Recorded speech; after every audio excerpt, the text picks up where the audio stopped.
Hello mga lods, meron tayong spare ng PX2000 So padon. So ito po yung laman ni padon.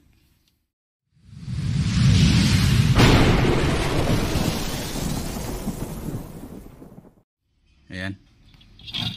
So hindi siya SMD, yung kanyang main amp bukod dito sa kanyang stepper. So nare-repair naman kasi may value naman Ayan.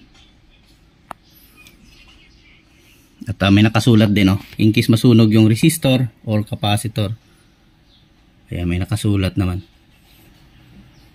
sa kanyang stepper board.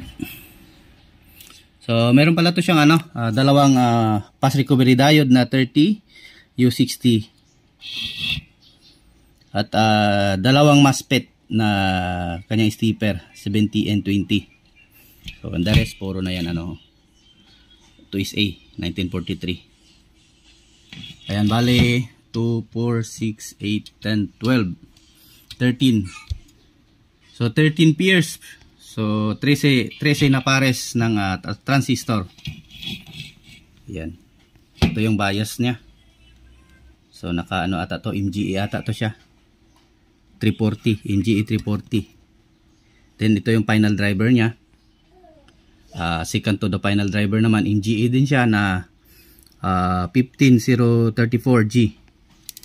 Then naka-OP amp siya ng NA334P. So ayan. Meron din to siyang SCP yung short circuit protection at OCP. Meron siya yung overcurrent protection. So ayan naka PC817 siya. So yan yung magde-detect ng pag in case nag-short ka, naka-short doon sa nag-short yung wire mo sa speaker. Ay kusang mag-shutdown yung relay natin.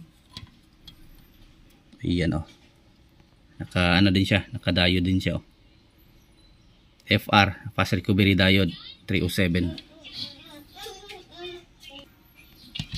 So ayan, ito yung mabibili niyo kung bibili kayo ng ng padon PX2000. 13 pares yung kanyang output transistor at meron din siyang internal fuse, 'di ba? So ayan, safety na safety in case magka problema ay kusang puputok yung fuse natin. Okay, origin maganda naman. Okay naman siya.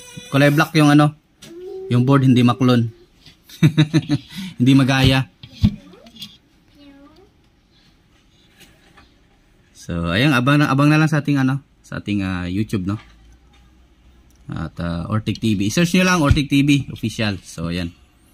At marami-rami na tayong subscriber doon.